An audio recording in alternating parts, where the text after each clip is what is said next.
കാൽമുട്ടിന് അസുഖം വരുമ്പോൾ ഇരുന്ന് നിസ്കരിക്കേണ്ട ഒരു അവസ്ഥ വരുമ്പോൾ നമ്മൾ ചിന്തിക്കുകയാണ്, പടച്ചോനെ എന്നെക്കാളും കൂടുതൽ വയസ്സുണ്ടല്ലോ PT ഉഷക്ക്, ഓക്ക് മുട്ടിനൊന്നും അസുഖമില്ല റബ്ബേ എന്ന് ആലോചിച്ചിട്ട് വല്ല കാര്യമില്ല. അങ്ങനെ ആവുമ്പോൾ നമ്മൾ അല്ലാഹുവിനെ മറക്കും. ഞാൻ രസം പറയാം. പണ്ട് ഒരാള് ഒരു മഹാന്റെ അടുത്ത് വീട് ഒരു സൗകര്യമുള്ളൊരു വീട് വേണം എന്ന് പറയാൻ വേണ്ടി ചെന്നു. സൗകര്യമുള്ള വീട്. ഇപ്പൊ എന്റെ വീട്ടിന് ഒരു ചെറിയ റൂമും ഒരു ഒറ്റ റൂമും ഒരു ഡൈനിങ് ഹാളും ഒരു സിറ്റ് ഔട്ടും ഒരു കിച്ചനും ഇത്ര മാത്രമേ ഉള്ളൂ. ഞാനും എൻ്റെ ഭാര്യയും കൂടി റൂമിൽ കിടന്നാൽ മക്കൾ ഡൈനിങ് ഹാളിലാണ് കിടക്കുന്നത്.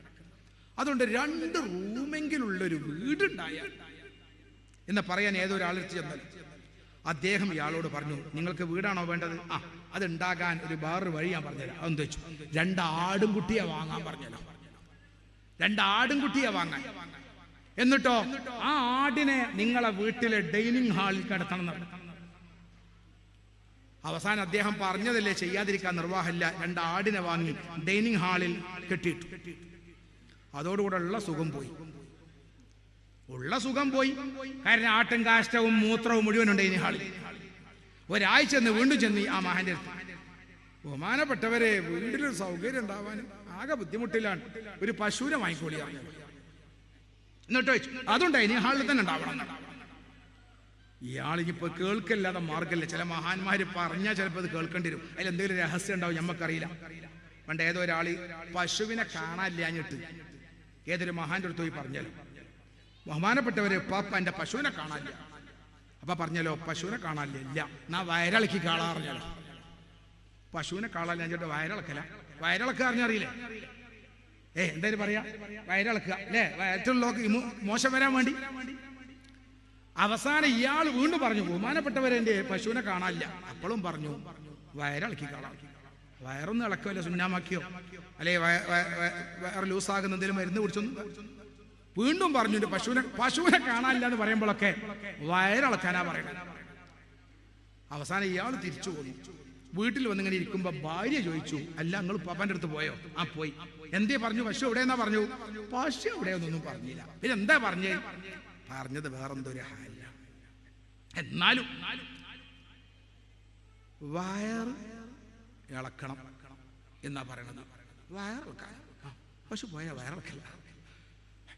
ഭാര്യ പറഞ്ഞു,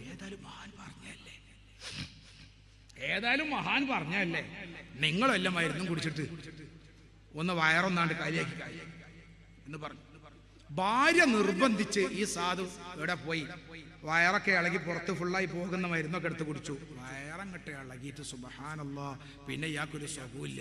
പോകുന്ന ഇയാള് കാട്ടിൽ പോയി, പഴയ കാലത്ത് കാട്ടിലല്ലേ പോയി ഇരിക്കുക. കാട്ടിലിങ്ങനെ ഇരുന്ന് ആലോചിക്കുകയാണല്ലോ, റബ്ബേ പശു വേണ്ട, ഇതൊന്നും നിന്നിട്ടാ മതിയായിരുന്നു. അപ്പോഴാണല്ലോ ഇയാൾ ഇങ്ങനെ ഇരിക്കുന്ന കാട്ടിന്റെ അപ്പുറത്തുനിന്നൊരു ശബ്ദം. ഇയാൾ ആ ഇരിക്കുന്നിടത്ത് നിന്ന് ഇങ്ങനെ നോക്കുമ്പോൾ ഇയാളെ പശു അവിടെ കിടന്ന് പുല്ല് തിന്നുന്നുണ്ട്. ആ മഹാന് മനസ്സിലായി, ആ പശുവിന്റെ അടുത്ത് ഇയാൾ എത്തണമെങ്കിൽ വയറ്റുന്ന് പോവുക വേണം എന്ന് പറയുന്ന പോലെ ഈ മഹാൻ പറഞ്ഞ എന്തെങ്കിലും രഹസ്യം ഉണ്ടാവുമെന്ന് കരുതി ഇയാൾ പശുവിനെയും ആടിനൊക്കെ വാങ്ങി ഡൈനിങ് ഹാളിൽ വെച്ചു. 2 ആഴ്ച കഴിഞ്ഞപ്പോൾ മഹാന്റെ അടുത്ത് എന്നിട്ട് പറഞ്ഞു, ബഹുമാനപ്പെട്ടവരെ വല്ലാത്ത പ്രയാസത്തിലാണ്, എന്താ ചെയ്യണം? ഉടൻ പറഞ്ഞു, ആ പശുവിനെ വിൽക്കുക, ആടവിടെ കണ്ട. പശുവിനെ വിറ്റോട് കൂടെ ചെറിയൊരു സമാധാനമായി. കാരണം ആ ചാണകം കൂടുതൽ മൂത്രമൊക്കെയാണ് പോയി കിട്ടിയത് വീട്ടിന്റെ ഉള്ളിൽ നിന്ന്. 2 ആഴ്ച ചെന്നപ്പോ വീണ്ടും ചെന്നു, ആടിനെയും വിൽക്കാൻ പറഞ്ഞു. ആടിനെയും വിറ്റ ആ കാഷ്ടവും മൂത്രക്കാണ്ട് കഴുകി വൃത്തിയാക്കി അത്രക്കാണ്ട് പൂശി. പിന്നെ ചെന്നപ്പോ പറഞ്ഞു, ഇപ്പൊ എന്താ വട്ടെന്ന് വെച്ചു, നല്ല സുഖമാണ്, പ്രായത്തിൽ കുട്ടികൾ ഉറങ്ങുന്നുണ്ട്. 1 മാസം കുട്ടികൾക്ക് ഉറക്കില്ല, കാഷ്ടവും മൂത്രവും ആട്ടും. ഇപ്പോഴോ ഇപ്പൊ നല്ല സുഖത്തിൽ ഉറങ്ങുന്നുണ്ട്. സുഖം കിട്ടിയില്ലേ, നല്ല സുഖമായി. അപ്പൊ എന്താ സംഭവിച്ചത്? ഇതിനേക്കാളും വലിയ പ്രയാസം നിനക്ക് അല്ലാഹ് തന്നാൽ എന്താകും എന്നൊരു ചിന്ത ഉണ്ടാക്കുക.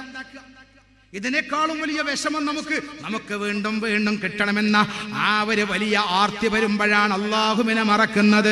രോഗമുള്ളവരെ, അസുഖമുള്ളവരെ, എപ്പോഴും നമ്മളെ താഴേക്ക് ചിന്തിക്കണം.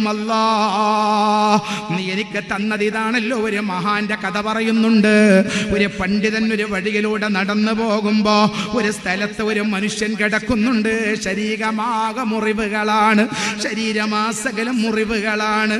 കണ്ണില്ല, കൈ മുഴുവനും പഴുപ്പത്തിട്ടുണ്ട്. പുഴുക്കൾ ഇങ്ങനെ പറയുന്നുണ്ട്. മഹാമനുഷ്യന്റെ കൈകാലുകൾ ചീഞ്ഞ് അങ്ങനെ കിടക്കുമ്പോഴൊക്കെ ഇടക്കിടക്ക് ബോധം പോകുന്നു, ബോധം വരുന്നു. ആ സമയത്തൊക്കെ ബോധം വരുമ്പോഴൊക്കെ ഈ മനുഷ്യൻ പറയുന്നു അൽഹംദുലില്ലാ, അൽഹംദുലില്ലാ. ശരീരമാകെ പുഴുത്തു. അല്ലാഹു നമ്മളെ കാത്തുരക്ഷിക്കട്ടെ. ശരീരമാകെ പുഴുക്കൾ വന്ന് ആകെ പ്രയാസപ്പെട്ടിരിക്കുന്ന സന്ദർഭം. ആ സമയത്ത് മഹാനവറുകൾ ബോധം വരുമ്പോഴൊക്കെ ഇയാൾ പറയണത് അൽഹംദുലില്ലാ എന്നാണ്. അപ്പൊ ഈ കണ്ടു നിൽക്കുന്ന പണ്ഡിതൻ പറഞ്ഞു, നിങ്ങളെ കൈകാലുകൾ മുഴുവനും ചീഞ്ഞ് അതിലൂടെ മുഴുവനും പുഴുക്കൾ വരികയാണ്. നിങ്ങൾക്ക് ബോധം പോലും ശരിക്കില്ല. ഇടക്കിടക്ക് ബോധം വരുന്നു, ഇടക്കിടക്ക് ബോധം പോകുന്നു. എന്നിട്ട് നിങ്ങൾ അൽഹംദുലില്ലാ എന്നാണോ പറയുന്നത്? ഈ മനുഷ്യൻ പറഞ്ഞു, നീ എന്റെ മുന്നിൽ നിന്ന് പോകണം. എന്റെ കാലില് മുറിവാ, എന്റെ കയ്യില് മുറിവാ. പെണ്ണുങ്ങളെ, ചെറിയ രോഗം വരുമ്പോഴേക്ക് അള്ളാനെ പഴിക്കരുതേ. രക്ഷിതാക്കളെ, ചെറിയ അള്ളാന്റെ പരീക്ഷണം വരുമ്പോഴേക്ക് അള്ളാഹുവിനെ മറക്കരുതേ. ആവശ്യമില്ലാത്ത വാക്കുകൾ നാവ് കൊണ്ട് പറയരുതേ. ഈ മനുഷ്യൻ പറയുന്നു, എൻ്റെ കാലിതാ മുറിവാണ്, എൻ്റെ കയ്യില് മുറിവാണ്, എൻ്റെ ശരീരത്തിൽ മുഴുവനും പുഴുക്കളാ, എനിക്ക് എഴുന്നേറ്റ് നടക്കാൻ കഴിയില്ല. ശരിയാണ്, എൻ്റെ ബോധം ഇടക്കിടക്ക് പോകുന്നുണ്ട്, ബോധം വരുന്നുണ്ട്. അപ്പോഴൊക്കെ ഞാൻ അൽഹംദുലില്ലാ എന്ന് പറയുന്നത് എന്തേ എന്നല്ലേ നിങ്ങൾ ചോദിക്കുന്നത്? പറയാം. എൻ്റെ കാലിൻ്റെ ആരോഗ്യം നഷ്ടപ്പെടുത്തിയ അല്ലാഹു എൻ്റെ ശരീരത്തിന് രോഗം തന്ന അല്ലാഹു എൻ്റെ നാവിന് രോഗം തന്നില്ലല്ലോ. സംസാരിക്കാനും അൽഹംദുലില്ലാ എന്ന് പറയാനും എൻ്റെ അല്ലാഹു എനിക്ക് നാവ് തന്നില്ലേ? അതെൻ്റെ റബ്ബ് നഷ്ടപ്പെടുത്തിയില്ലല്ലോ. എൻ്റെ നാവിന് ചലനം എൻ്റെ റബ്ബ് തന്നെടുത്തോളം കാലം എൻ്റെ അല്ലാഹുവിനെ മറക്കാൻ എനിക്ക് കഴിയുമോ മനുഷ്യ? രോഗം തരുന്നത് അല്ലാഹുവിന്റെ പരീക്ഷ മാത്രമാണ്. ആഖിറത്തിൽ എന്തൊക്കെയോ ചില സന്തോഷങ്ങൾ, ആഖിറത്തിൽ എന്തൊക്കെയോ ചില രക്ഷകൾ അല്ലാഹു നിശ്ചയിച്ചതിൻ്റെ അടയാളമാണ്. ഈ ഭൂമിലോകത്ത് പരീക്ഷണങ്ങൾ ഉണ്ടാവുക, ഈ ഭൂമിലോകത്ത് പരീക്ഷ വരിക. അല്ലാഹുവിന്റെ പ്രവാചകർ മുഹമ്മദ് മുസ്തഫ സ്വല്ലല്ലാഹു അലൈഹി വസല്ലമ തങ്ങൾ പഠിപ്പിക്കുകയാണ്, ഒരു ഇന്നഇളമൽ ജസാഇ മഇളമിൽ ബലാ. എന്തെങ്കിലും വിഷമങ്ങൾ നിങ്ങൾക്ക് ഏറ്റവും ശക്തമായ വിഷമം വരുന്നതിനനുസരിച്ച് നിങ്ങൾക്ക് ശക്തമായ സന്തോഷം കൂടും എന്ന്, അല്ലാഹുവിൽ നിന്ന് പ്രതിഫലം കൂടും എന്ന് മുഹമ്മദ് മുസ്തഫ. ചെറിയ രോഗം വരുമ്പോഴേക്ക് നമ്മൾ അല്ലാഹുവിനെ മറക്കരുത്, പടച്ച തമ്പുരാന്റെ ദിക്ർ ഒഴിവാക്കരുത്. ഏത് രോഗം വന്നാലും നമ്മൾ ചിന്തിക്കണം, ഇതെന്റെ റബ്ബ് എനിക്ക് ആഖിറ വിജയത്തിന് വേണ്ടി തരുന്നതാണ്, ഇതിന്റെ പിന്നിൽ എന്തോ ഒരു സന്തോഷം എന്റെ റബ്ബ് തന്നിട്ടുണ്ട്. മുമ്പ് രാജാവുണ്ടായിരുന്നു, എന്തോ ഒരു രാജാവുണ്ടായിരുന്നു. ആ രാജാവും തന്നെ അനുയായിയും കൂടി ഒരു വഴിയിലൂടെ നടന്നു പോവുകയാണ്. എന്താ ഒരു വഴിയിലൂടെ നടന്നു പോവുകയാണ്. നടന്നു പോകുന്ന സമയത്ത് തന്റെ മുമ്പിൽ എവിടെയോ ഒരു മതിലിലോ കല്ലിലോ കൈ തട്ടി രാജാവിന്റെ കൈ മുറിവ് വന്നു. രാജാവിന്റെ കൈയിന് മുറിവ് വന്നു. രാജാവിന് ദേഷ്യം പിടിച്ചു. രക്തമൊഴുകുന്ന കണ്ട് രാജാവിന് ദേഷ്യം പിടിച്ചപ്പോ രാജാവിന്റെ കൂടെയുള്ള പ്രജ പറഞ്ഞു, രാജാവേ വിഷമിക്കണ്ട, എന്തെങ്കിലും ബുദ്ധിമുട്ടുകൾ വരുന്നതിന്റെ പിന്നിൽ എന്തെങ്കിലും സന്തോഷം ഉണ്ടാവും. ആ സമയത്തൊക്കെ സന്തോഷം പറഞ്ഞ് അടിട്ടൂല. വേദന ആവുമ്പോ, വേദനിക്കുന്ന സമയത്ത് ചിരിക്കാൻ പറ്റും, സന്തോഷം പറയാൻ പറ്റും. രാജാവിനെ സമാധാനിപ്പിച്ചു, രാജാവേ സാരല്ല, എന്തെങ്കിലും ഒരു ബുദ്ധിമുട്ട് വന്നാൽ അതിന്റെ പിന്നിൽ ഒരു സന്തോഷം ഉണ്ടാവും.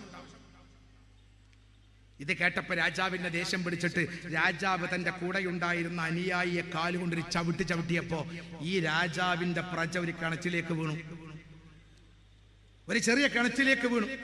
രാജാവ്, ദേഷ്യം വന്ന രാജാവ് അദ്ദേഹത്തെ എടുക്കാൻ പോലും സന്നദ്ധാകാതെ നടന്നു. ഒറ്റക്കങ്ങനെ നടന്നു പോകുമ്പോ വഴിയിലുണ്ട് കുറെ ആളുകൾ നിൽക്കുന്നു. അവരെന്തോ ഒരു പ്രശ്നം പരിഹാരത്തിന് വേണ്ടി മനുഷ്യനെ ബലി അർക്കാൻ ഒരു മനുഷ്യനെ കിട്ടാൻ കാത്തുക. മനുഷ്യനെ ബലി അർത്താലേ പ്രശ്നം തീരൂ എന്ന് ആരോ പറഞ്ഞതിന്റെ കാരണത്താൽ ഒരു മനുഷ്യനെ ബലി അർക്കാൻ കിട്ടണല്ലോ എന്ന് കരുതി കാത്തിരിക്കാൻ കുറെ ആളുകൾ. അപ്പോഴാണ് രാജാവ് വഴിയിലൂടെ പോകുന്നത്. ഇത് രാജാവാന്ന് അവർക്കറിയില്ല. അവരെല്ലാരും കൂടി ആളില്ലാതെ ഒറ്റക്ക് ഇവർക്കൊന്നും പരിചയമില്ലാത്ത ഒരാൾ പോണ് കണ്ടപ്പോ എല്ലാരും കൂടി ഇയാളെ പിടിച്ചു. പ്രശ്ന പരിഹാരത്തിന്റെ ബലി, മനുഷ്യനെ ബലിയായിക്കാണ് ഇയാൾ അറത്താൽ മതി, ആരും ചോദിക്കാണ്ടാവില്ല. അവസാനം ഇയാൾ അറക്കാൻ വേണ്ടി പിടിച്ചു കൊണ്ടുപോയി അറക്കാൻ നിൽക്കുമ്പോഴാണ് കയ്യിലൊരു കെട്ട് കാണുന്നത്. കയ്യിലൊരു കെട്ട് കണ്ടപ്പോ കൂടെ ഉള്ളവർ പറഞ്ഞു നമ്മളെ പ്രശ്നത്തിന് പരിഹാരമാകൂല. എന്താ കാരണം? പ്രശ്നം പരിഹാരമാകണമെങ്കിൽ അറുക്കേണ്ട മനുഷ്യന് ന്യൂനതകൾ ഉണ്ടാകാൻ പാടില്ല. ഇയാളെ കയ്യിലൊരു കെട്ടുണ്ട്, അതുകൊണ്ട് ഇയാൾ അറുത്താൽ പ്രശ്ന പരിഹാരം ഉണ്ടാവില്ല. അതോടുകൂടെ രാജാവിനെ വിട്ടയച്ചു. അപ്പോഴാണ് രാജാവ് തന്റെ കൂടെ ഉണ്ടായിരുന്ന ആളെ കുറിച്ച് ചിന്തിച്ചത്. കാരണം കുട്ടി പറഞ്ഞിട്ടുണ്ടല്ലോ, എന്തെങ്കിലും ഒരു പരീക്ഷണം വന്നാൽ അതിന്റെ പിന്നിൽ ഒരു സന്തോഷം വരും. ഇത്ര വലിയൊരു സന്തോഷം ആലോചിച്ചില്ല. അതെങ്ങാനും കൈ മുറിഞ്ഞിട്ടില്ലായിരുന്നെങ്കിൽ ഈ രാജാവിന്റെ കഴുത്തിൽ കത്തിവെച്ചിട്ടുണ്ട്. ഉടൻ അച്ചോനെ എന്റെ കൂടെ ഉണ്ടായിരുന്ന ആൾ പറഞ്ഞത് സത്യമാണല്ലോ എന്ന് പറഞ്ഞ് ഇയാളെ പിടിക്കാൻ പോയി. ഇയാളെ കിണറ്റിൽ നിന്ന് പൊക്കിയിട്ട് ഇയാളെ കൂട്ടിപ്പിടിച്ച് സന്തോഷം പറഞ്ഞു. നീ പറഞ്ഞത് സത്യമാണ്. കാരണം നിനക്കൊരു പരീക്ഷണം വന്നാൽ അതിന്റെ പിന്നിൽ ഒരു സന്തോഷം തരുമെന്ന് പറഞ്ഞില്ലേ? വല്ലാത്തൊരു സന്തോഷം എനിക്ക് കിട്ടി. എന്തേ? കാരണം എന്നെ അറക്കുമായിരുന്നു, ഞാൻ രക്ഷപ്പെട്ടു. ഏതായാലും ഞാൻ നിന്നോട് ചെയ്തതിൽ ക്ഷമ ചോദിക്കുന്നു. അപ്പൊ ഈ കിണറ്റിൽ വീണ ആള് പറഞ്ഞു, ഞാൻ നിങ്ങൾ എന്നോട് ക്ഷമ ചോദിക്കണ്ട. നിങ്ങളിൽ നിന്ന് എനിക്കൊരു പരീക്ഷയുണ്ടായി, ആ പരീക്ഷണത്തിൽ ഞാൻ രക്ഷപ്പെട്ടു. അതിന്റെ പിന്നിൽ എനിക്കൊരു സന്തോഷമുണ്ടായി. അതെന്തേ? നിങ്ങളെ കൂടെ ഞാനുണ്ടായിരുന്നെങ്കിൽ മുറിവായ നിങ്ങൾ അറക്കൂല, മുറിവില്ലാത്ത എന്നെ ആയിരിക്കും പിടിച്ചറക്കുക. അപ്പൊ ഞാൻ കിണറ്റിൽ വീണതുകൊണ്ട് എനിക്കൊരു സന്തോഷം തന്നു. നിങ്ങളെ കൈ മുറിവായതിന്റെ പിന്നിൽ നിങ്ങൾക്കൊരു സന്തോഷം ഉണ്ടായി. അതാണ് ദുനിയാവ്. അങ്ങനെയാണ് അല്ലാഹു ഈ ഭൂമി ലോകത്ത് അല്ലാഹു പറയുകയാണ്, ഏതൊരു പരീക്ഷണം ഈ ഭൂമി ലോകത്ത് നിങ്ങൾക്ക് തന്നാലും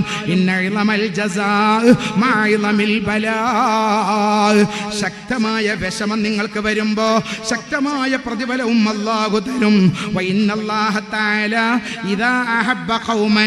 ഒരു വിഭാഗത്തിന് അല്ലാഹു ഇഷ്ടപ്പെട്ടാൽ ഇബ്തലാഹും, അവരെ അല്ലാഹു പരീക്ഷിക്കുകയാണ്. ഫമൻ റളിയ ഫലഹു റിളാ, അല്ലാഹു എനിക്കൊരു പരീക്ഷണം തന്നു, ഞാനത് സഹിക്കുന്നു എന്ന് നിങ്ങൾ ചിന്തിച്ചാൽ ഫലഹു റിളാ, അവരോട് അല്ലാഹുവിന് ഇഷ്ടമാണ്. വമൻ സഖിത, എന്താണ് അല്ലാഹു എന്നെ ഇങ്ങനെ പരീക്ഷിക്കുന്നത് എന്ന് അല്ലാഹുവിനെ മറന്നാൽ ഫലഹു സഖ്ത്, അവനോട് അല്ലാഹുവിന്റെ കോപമാ എന്ന് അഷ്റഫുൽ വറാ ത്വാഹ റസൂലുള്ളാഹി വറക ചൊല്ലു നബി മുഹമ്മദ് മുസ്തഫ.